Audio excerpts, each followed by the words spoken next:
ग्रामपंचायतीचे माजी डेप्युटी सरपंच शाबाशी यांनी इथं आमरण उपोषण सुरू केलेलं आहे।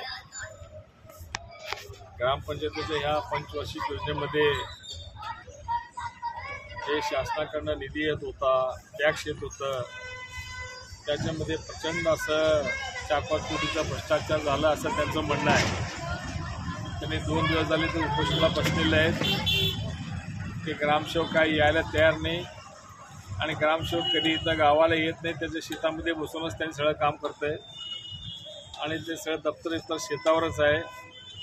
कोणाच तरी नोंद करायचं असलं तरी सुद्धा भरमसाठ पैसे घेतात। आताच एक दोघांनी तक्रार केली माझ्यासमोर इथं। मग हे असं असताना अजूनही कोणी इथं यायला तयार नाही, म्हणून आमची जाहीर मागणी आहे किंवा याचं पूर्ण सखोल चौकशी करून जे या भ्रष्टाचारामध्ये लिप्त आहेत, ज्यांनी पैसे खाल्लेत सगळ्या कडक कारवाई करावी। जर नाही केलं तर आता फक्त उपोषणावर इथंच थांबणार नाही आहे। हे आंदोलन फार मोठं उग्र रूप ह्या आंदोलनाचं स्वरूप असणार आहे। त्यासाठी प्रशासनाने आता मीच डेप्युटी ग्रामपंचायत शेळकांदे साहेबांना बोललो, व्हिडिओनेही बोललो। त्यांनी मध्ये चौकशी चालू आहे, कुठं चालू आहे? जानेवारीपासून त्यांनी पत्र दिलं, 5 पत्र दिलेत त्यांनी, तरी पण चौकशीचं कोणी आलं नाही। काही सुद्धा साधा एक शब्द सुद्धा चौकशीचं कुठं लिहिलेलं त्यांनी दाखवलं नाही। मग असं जर भ्रष्टाचाराला हे लोक खतपाणी घालत असतील आणि यांचं म्हणणं असं आहे शाबाशीचं किंवा ते DPO सगळ्यांना तिथलं सगळं माल गोळा करतो, सगळ्या वरिष्ठ अधिकाऱ्यांना देतो असं त्यांचं म्हणणं आहे। मग तसं असलं तर ते प्रकरण अजून फार गंभीर होणार आहे। मागच्या काळामध्ये आवळे मॅडम होते, त्यांनी चौकशीला सुरुवात करणार होते पण त्यांची बदली झाली।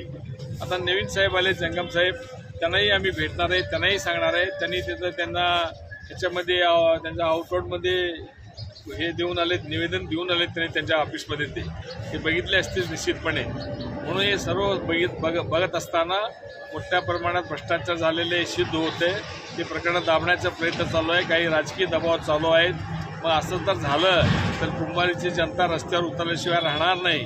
मोठा हायवे आहे इथं आणि गावची लोकसंख्या पण मोठी आहे। सगळे गावातले लोक जर उठून बसले तर पुढं कायदा सुव्यवस्थेचा प्रश्न निर्माण होणार आहे।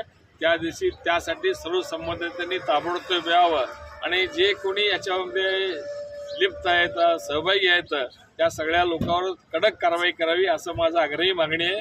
म्हणून मी आज इथं उपोषणास्थळी भेट देऊन शबाची यांच्या उपोषणास मी पाठिंबा देण्यासाठी इथं आलेलो आहे। याच्या पुढे आम्ही आंदोलन उघड करणार आहे। मी हे निर्णय होऊन त्याच्यावर कारवाई होईपर्यंत मी उपोषणावर ठाम असणार आहे। त्यात सर्व अधिकाऱ्यांनी दक्षता घेऊन ताबडतोब त्याच्यावर कारवाई करावी, चौकशी करावी ही माझी मागणी आहे। हे आहे देशातील नंबर 1 न्यूज नेटवर्क आणि आपण पाहत आहात TV9 मराठी। काळजी तुमची, हित महाराष्ट्राचं।